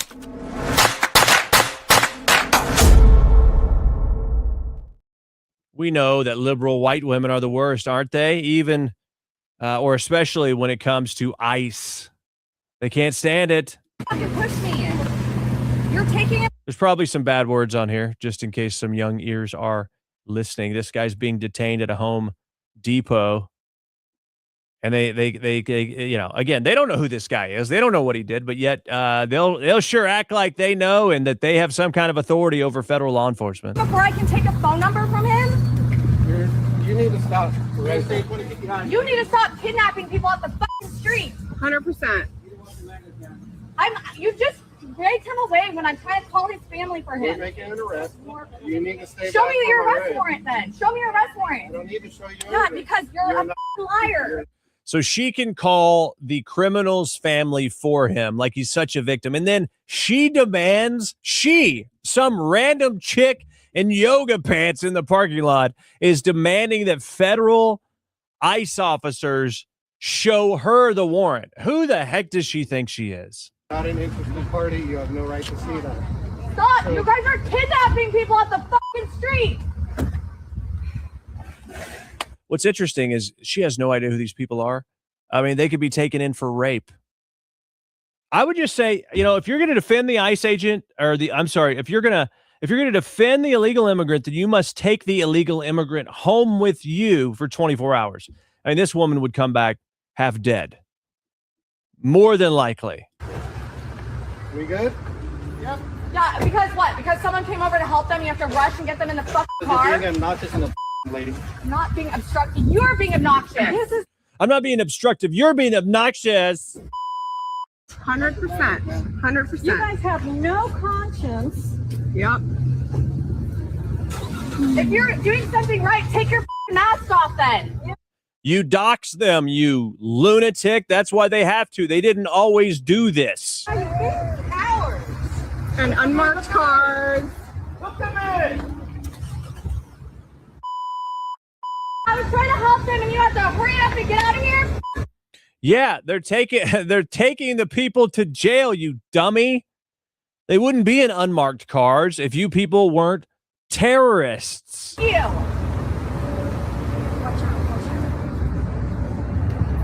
Are these more people in unmarked cars? Yep. Yeah, just trying to run us over. Yeah. Like, it's just all these vehicles, just unmarked cars. Yeah, show your face. If you're not a fucking coward, you're doing something with this lawful. Show your face. Get out of our fucking city. You people try to kill ICE agents. It's happened many times. You've doxed them. You've put their addresses online. Their families, their children have had death threats against them. That is why their faces are hidden, you idiots. Get the hell out. Go find a job that you can feel good about. Go find a job you can feel good about. I mean, these people are making good money, and they're getting criminals off the streets that are raping our people and murdering our people, including children. No kidding. That's like a superhero's job, and they're getting paid for it. If you're proud of your job, take your fucking mask off. Seriously. Disgusting. Don't you have anything better to do? I mean, don't you have a freaking piercing to get, or, you know, a whole grain muffin to bake or something like that? Don't you have anything better to do, lady? Yeah. So these liberal white women are the worst, man.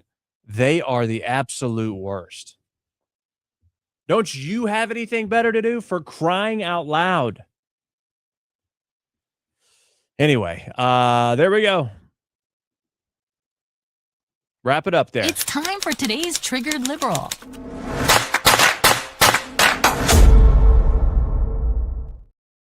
Oh my gosh, I didn't think it was going to happen. I kind of just thought we would do a show for a long time and I'd never have to get to this point, but it is time. Today's last show is upon us. I want to say thank you so much for so many of you. I know, not everybody is able to be here every show, but many of you have been here for a lot of shows, going back to 3 years this week that I started a podcast that evolved into an online video stream show sometime February, March of 2023. And that's kind of where it all started. One thing after another, trying different things, growing an audience. And it was interesting how fast the content that I was creating caught on an unlikely platform like TikTok, which was absolutely wild to me. My little brother, Zach, said, you should do videos on TikTok. And I said, that's ridiculous. I don't want to dance on video. That's weird. I'm too old for that. And he said, no, it's not a bunch of dance. I mean, that's on there, but there's plenty of other content on there. So I went on there and I was like, oh, okay, that's pretty interesting. So I started putting out videos. At that time, you had to have 10,000 followers to be able to go live. We were able to get that pretty quick through the views on our other videos and was able to start going live and was like, oh my gosh, this is pretty awesome. A lot of people watching. The problem is TikTok is full of censorship. In fact, I read a story today that they were censoring ads for like a Christian movie. TikTok is not good. It's not good. They figured out an algorithm, but I'd say YouTube's gaining on them on being able to serve up content to people because I've seen the results. But nonetheless, it was a big part of the story early on because we legitimized what we were doing, but TikTok kept setting us back without explanation and censoring us and then ultimately killing our account twice. But during that process, we continued to create videos, produce videos. We had a team of people. I was paying for it out of my pocket for a couple different producers to create the type of content and the format of content that would work on various social media platforms. And so it was just an investment. It was a dream. I've always wanted to be a news guy. I've always wanted to be a commentator. I kind of thought at this stage in my life that was just not part of the plan. I've been in media for almost 27 years now, whether it's radio, whether it's on air, whether it's programming, whether it's syndication and being part of syndicated shows. I've produced syndicated radio shows. And then I've worked behind the scenes on syndicated shows, managing marketing budgets and growing audience share by landing new radio stations for a show you may have heard of called The Dave Ramsey Show, along with collaborating and securing and negotiating contracts with distribution platforms like iHeartRadio. I was part of the team that got Dave Ramsey his own iHeartRadio channel. I was also part of the small core group of people that launched Dave Ramsey's show on video and created his own channel. And so I've been part of content. I've been part of the design and programming and direction of content. I've been part of the behind the scenes business aspects of media and content, and then founded and launched my own advertising company through digital signage and billboards and things like that. I sort of thought that might be the end of kind of my career as I sold the company, made a lot of money. But the interesting part of the story is that because I sold that company, it allowed me the time and space to pursue the ultimate dream, which is this. And that is where the story all comes together. It's much like the Dallas Cowboys and Jerry Jones. Jerry Jones was not someone who grew up in oil, actually. He pursued it after he pursued many other things, but he'd always dreamed of owning a football team. It's interesting. He's from Arkansas as well. And whether you like Jerry Jones or not, his story is inspiring. And I didn't know it until I watched this documentary recently on YouTube. Not YouTube, on Netflix.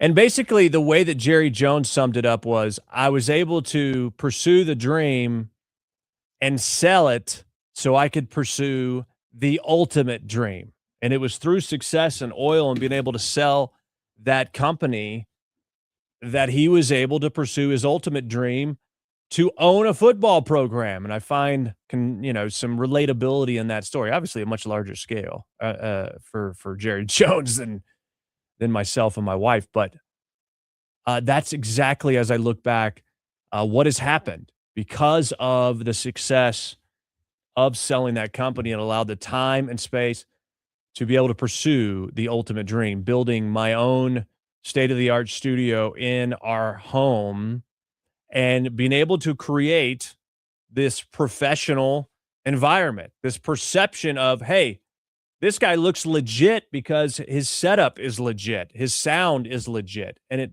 all goes together to create the kind of perception that you need if you're trying to convince people that you're trustworthy and you're a professional.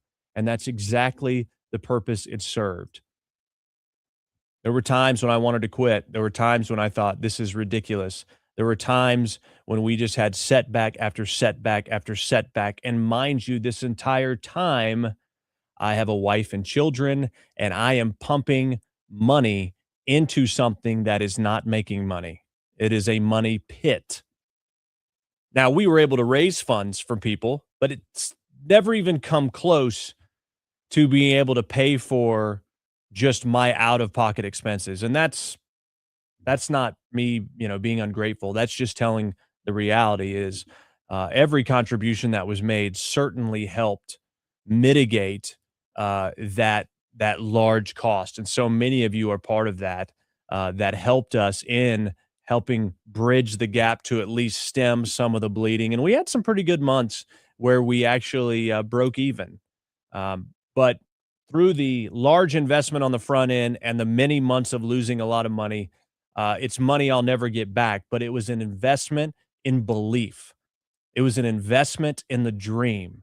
It was an investment into the ultimate arrival at legitimacy. If somebody would just give me a chance, I believe I could do well for them. We tried to build our own platform. We tried to get collaborations with other content distribution networks. But without some big money backing somewhere else or some huge sponsor or something like that, it's a very, very difficult world to break into.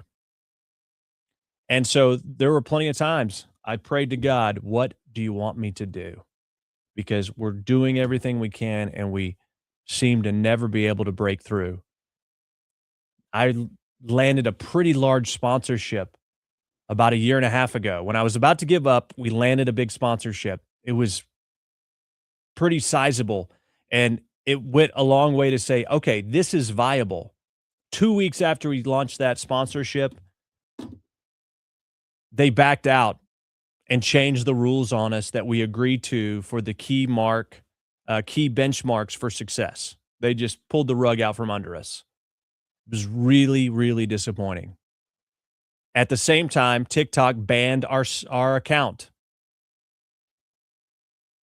Extremely devastating. And most logical people would say it's time to stop. And I did stop for about 3 months and tried to pursue other opportunities. And when President Donald J. Trump was nearly killed in Butler, Pennsylvania, it drew me back in, and the pull, the tug, the rock in my shoe that wouldn't go away was, this is what you are meant to do. Do you believe it or not? And we've never turned back since then. We've been on consistently since that point. Because when I'm not doing this, I believe I'm not doing what I'm meant to be doing. Life's not just about making money, but obviously you need to do it if you're going to support your family.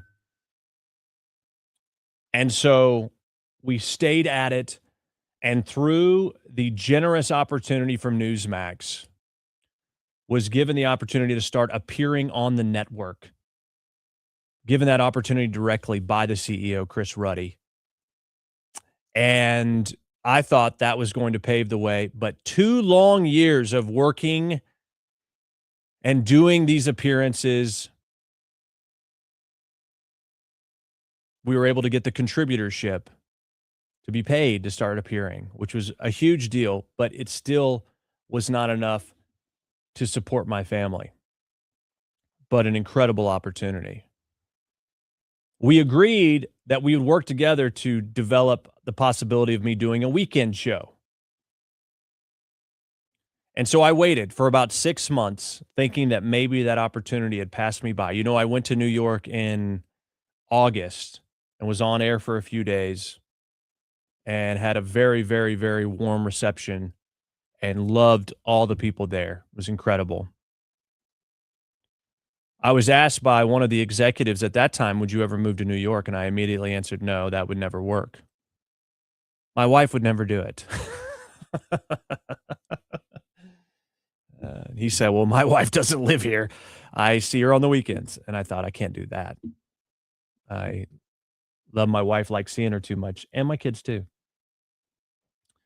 And so kind of left it at that.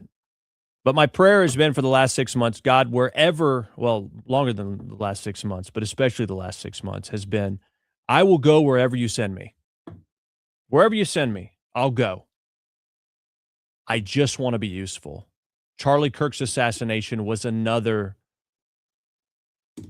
sort of linchpin moment in this journey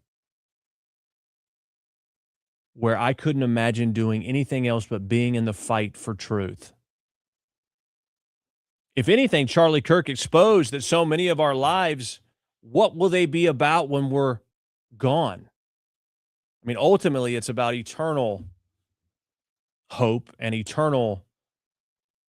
our eternal destination.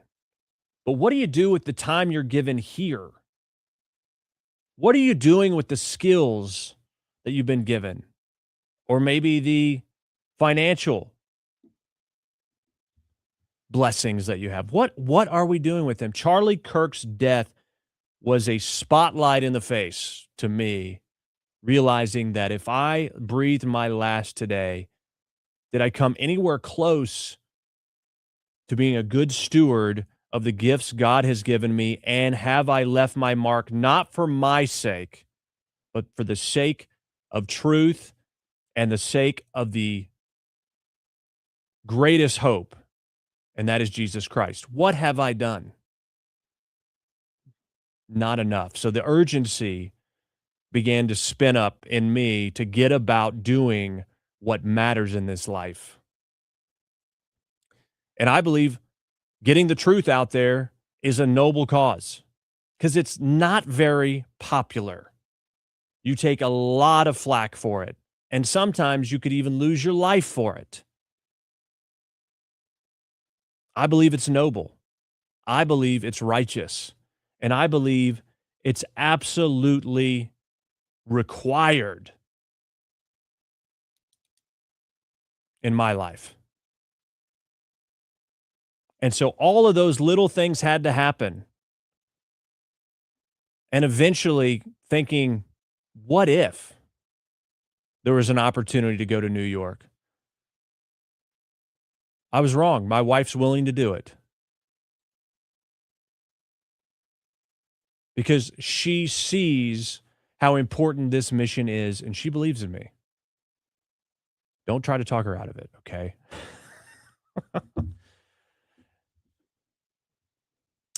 And so I've signed a deal with Newsmax to move to New York City to be part of their anchor and their host group.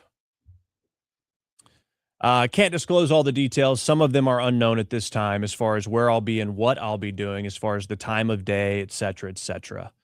Likely you'll see me on Newsmax too sometime soon. You'll see me in the studio, though, in New York City for the foreseeable future. That's what we've worked so hard to get to. That's what all the sacrifice was for. Through all the disappointment, the unknowns, the challenges, the anger at times, it was all to be able to get to a point of legitimacy. To get to the point of opportunity, to get to the point of just getting a chance to be part of something bigger than myself. It was all worth it, every last second, because it was all meant to be driving toward this moment. In the middle of it, you think, what is happening? What is God doing to me? Why are you punishing me? What is it that I'm not learning about this situation? What more do you want from me? But let me tell you, there's not a moment wasted in the economy of God when it comes to carrying out his plan. And even though at times it's dark, you're in the wilderness, you are not alone, my friend. If you know Jesus Christ and you know that you were able to speak directly to the Almighty. Never alone, even though it might feel that way. And these are tests sometimes. We build our faith. This is a muscle that must be exercised and built over time and must grow. And let me tell you, it's a painful process, but it is worth every second. It's humbling. I'm so grateful, and my gosh, am I so excited. When I went to New York City and filled in for those 3 days, I felt like I was doing exactly what I was put on this planet to do. I've never felt like that about anything I've ever done in my life.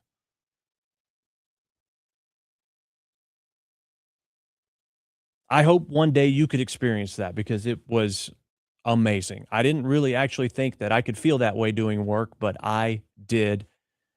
And so I feel very confident. I feel very thankful that I'm able to do what I was put on this planet to do. And while this is a huge thing, a huge opportunity, and there's so many ways in which this has happened and this is going to happen that are not typical, the reality is we are just getting started. I am hungry and determined to use up every ounce of ability and energy that I have been given to be useful, to be trusted, to be a beacon of light by delivering the truth. I'm not going to get it perfect. I'm going to fail many times. But I can tell you, I am not unclear on what my mission is. So that is the story, my friends. I could have done a big farewell show with a bunch of past guests or whatever, but we don't need the fanfare. This has always been about me talking directly to you. And so in that sense, I just wanted to bring it to you directly and tell you how incredibly grateful I am for you, for being here, believing in me. So many of you believed in me when I was wondering if I had lost my mind. You may not know it, but there were days where I just thought, this is a lost cause. But one of your comments or some bit of encouragement gave me the shot in the arm to take one more step, to do that just one more day. And those days added up. And so this is as much of a win and a celebration of you as it is for me. Because so many of you have been down in the trenches, believing in this, supporting it, being part of the show. I mean, entertaining me just as much or more than I've ever entertained you. That's what I'll miss the most, honestly, is seeing what you're saying in the chat, interacting with you. But who knows? Hopefully there's some mechanism for something like that in the future. I don't know what it is. This isn't a tease. It's just saying I hope there is. I hope through the locals group we can maintain some sort of conversation. Because I believe, especially in the news business, but especially in politics, you cannot forget the voice of the people. There are many times we may think, maybe in the news business, that we know what the American people think, and then you are surprised when you actually ask them. I think it's super important to maintain that connection, to hear and see what real Americans are thinking, what they're feeling and what they're saying. And that's what the chat did for this program. And I hope there is a way to capture that same mechanism into the future. So I hope you'll join the locals group. I hope that we can still facilitate that kind of interaction. Okay. And if you want to join that, it's ikenation.locals.com. Okay. I can't see what's happening on YouTube. I mean, there's all these people in the chat I've never seen before in my life. I hope to never see them again. But I'm going to look over here on Rumble. Let's see. Mostly Penny says, hallelujah. Just when we thought it couldn't happen, it did. Maybe one day I'll write a book about it. It's just an amazing story, without a doubt. Bree says, so very proud of you. I'm so happy for you and your family. And Bree, thank you so much. Bree has been an adamant financial supporter, but also in just an encourager of this show for so long and for a couple years now. Mostly Penny was there way back on TikTok. And again, so many of you are part of the success of this whole thing. All right, Coupon says you did it. I have been here for so long with you. I'm so happy for you. Congrats. I'll be tuning in. Please notify us on X so we know when to tune in. I will still miss this show. It was so fun. Thank you, Coupons. That is exactly what I'll do on X. I'll make sure to keep you all posted. Mostly Penny saying it's been a long and bumpy road, but you made it.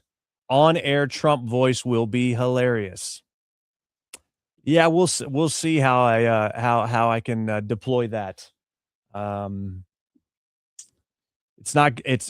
It may go away for a little while, but it's coming back at some point. I can promise you that.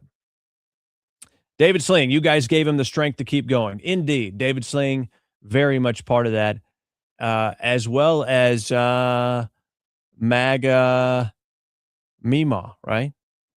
A big part of it, without a doubt. Mostly Penny says he gets his humor from me and David Sling. I would love to get some of your quips.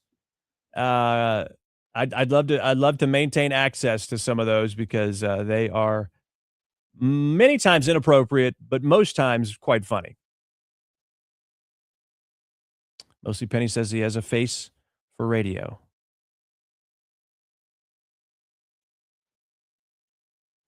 SCKY guy says, give us one more mediocre impression before signing off. What are you talking about? Mediocre. This is not mediocre. Mostly Penny, never doubted you for a minute, not even back in the TikTok days. Well, I appreciate that. That makes one of us. It's funny, this was the first thing that I've ever done where I'm the product, and I don't say that in a weird way. It's very vulnerable. It's one thing when you're selling a product and people are like, I don't like that. And you're like, well, you should like it. It's a great product, But when the product is you and people reject it, or it doesn't take off, or it doesn't get where you think it should be going, it's kind of like one of those things where you're like, what am I doing? It's a different vulnerability than I'd experienced before. Now it's very normal, but in the beginning it was quite challenging. But you doubt your own abilities sometimes, and it's the people around you that see what you can do that are a big source of that energy and encouragement. I really don't know who SCKY guy is, but he says, I'll truly miss your podcast. I have followed you for almost the entirety. I'm so happy for you. God bless you and your family. Unless it's a username I just don't recognize. I don't know. But anyway, hey, great. If you've been around, I appreciate that. I appreciate the comment. Mostly Penny says, sign me up. I'll send quips like you wouldn't believe and faster than you can keep up. I'm sure of that. SCKY guy says, I was just joking about the mediocre impressions. Good thing, because these are award-winning. Nobody does them like me, okay? All right.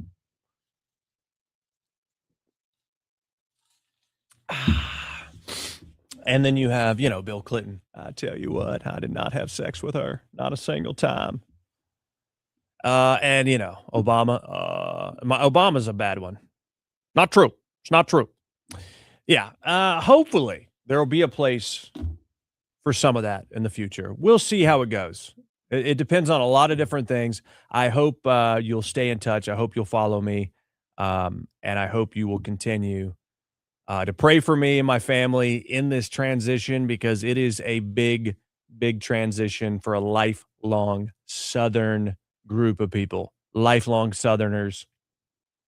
But I got to tell you one thing that I've realized in the last 5 years, after having some success and thinking I would just coast. Last thing I'll say to you, there's no fulfillment. There's no purpose if your life is just about comfort.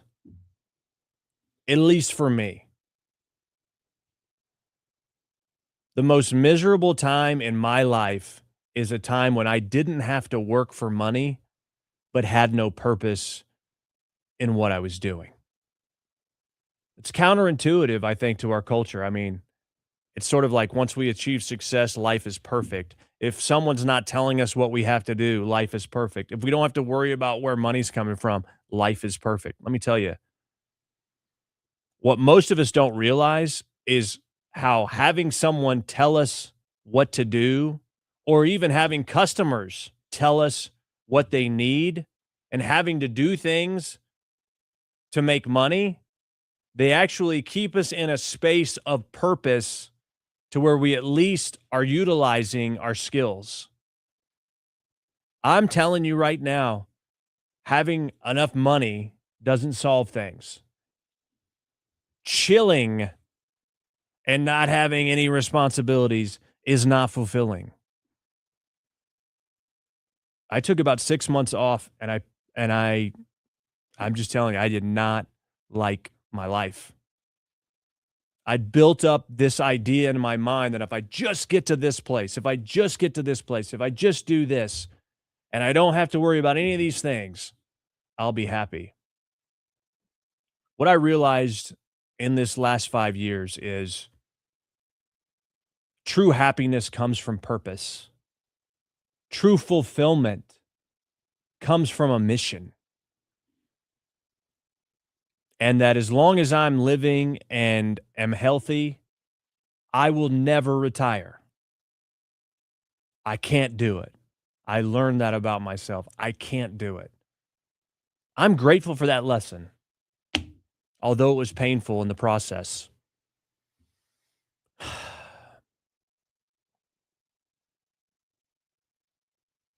I say that to you because if in your mind you're thinking, if I just achieve this or just achieve that, I'll be happy, or I'll have a peaceful life.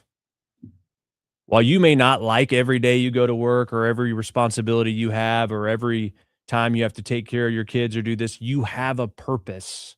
You are making a difference. That's noble. So take it for what it is. This is not a lecture.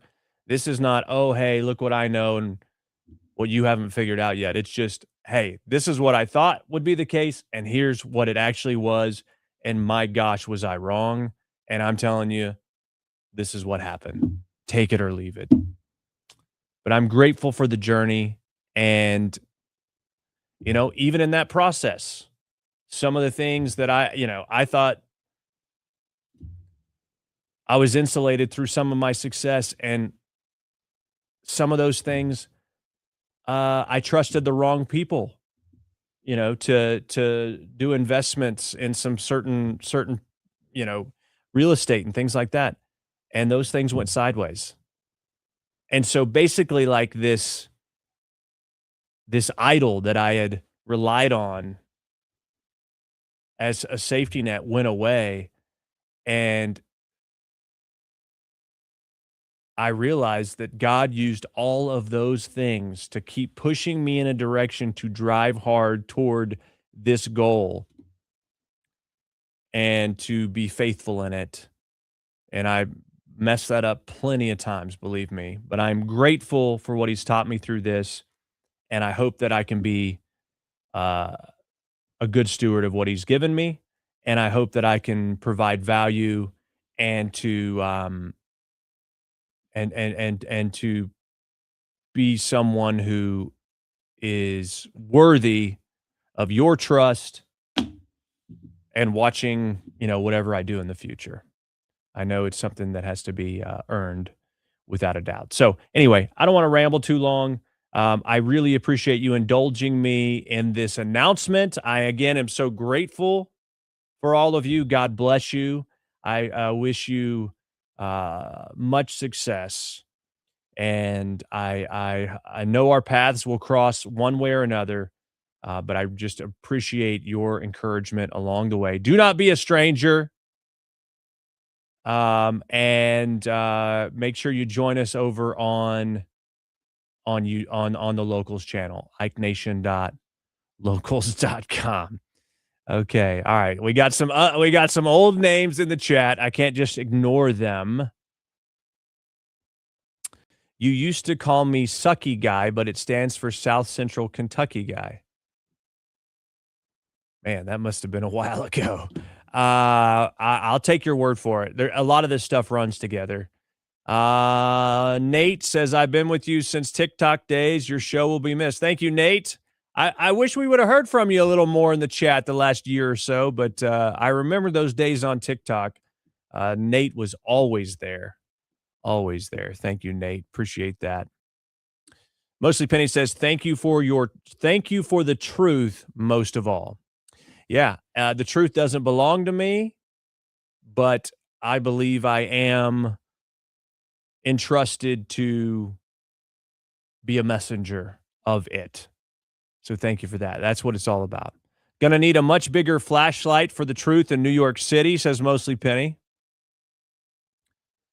David Sling says, remember his mixture of impressions?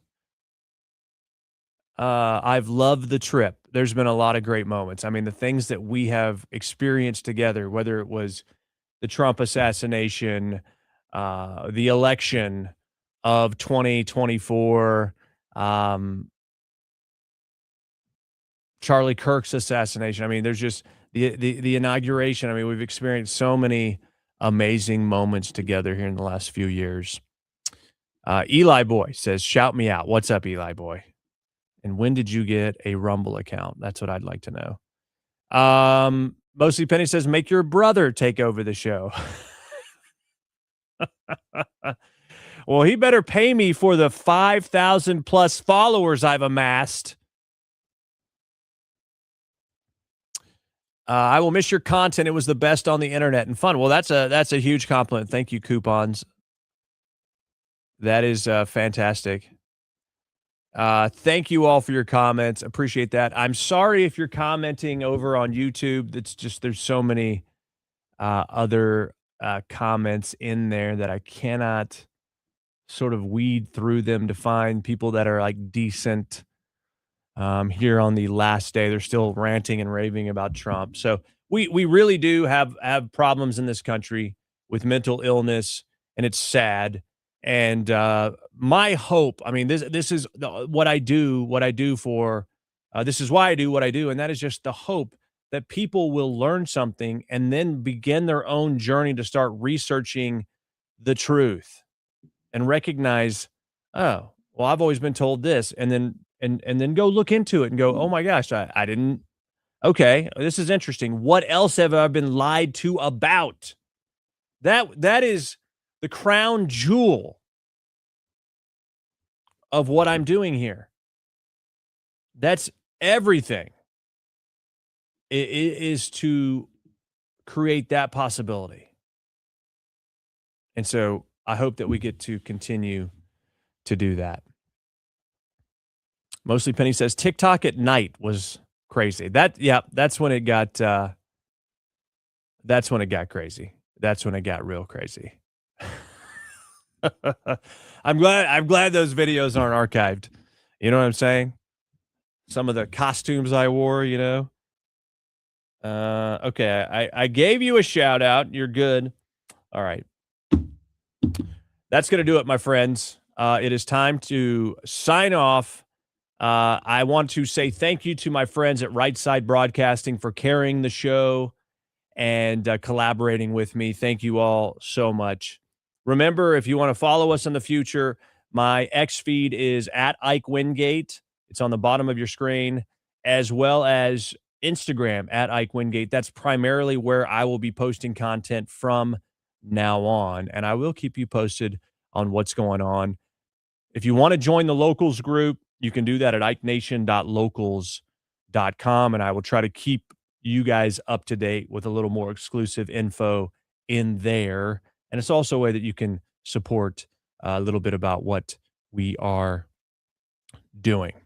All right, my friends, I love you guys. You are the difference makers, the reason why I continued this crazy experiment that somehow has resulted in a real deal opportunity with Newsmax. And I am so grateful to Newsmax. They are incredible. The people there are incredible. The leadership is taking a huge chance on me, and I will not let them down. And I will strive every day to make them very happy with this decision. You can count on that. I will not let them down, and I will not let you down. Your trust means too much, and I'm so grateful for it. Have a fantastic rest of your day, week, month, year. I hope you won't be a stranger. Again, I am completely accessible on X and Instagram, and I hope to see you there. Thank you so much for all you've done to advance this journey, to shine a light into the dark corners of our government, our culture, and our media. And we are just getting started. God bless you, my friends. Remember, the truth is always worth it, isn't it? It's not time to back down because people are pushing against you and blacklisting people telling the truth and targeting people who are doing the right thing. It's time to double down. The only way to drive darkness out is to flood it with light. So let's keep continuing to do that together. I know I'll do my best to do the same, and we'll see what happens from there. So God bless you. God bless America, my friends. Long live Charlie Kirk, and I wish you the best. Godspeed. Rate, subscribe, and leave a review. It's how we get the word out amidst the chaos. Thanks for listening to The Ike Wingate Show.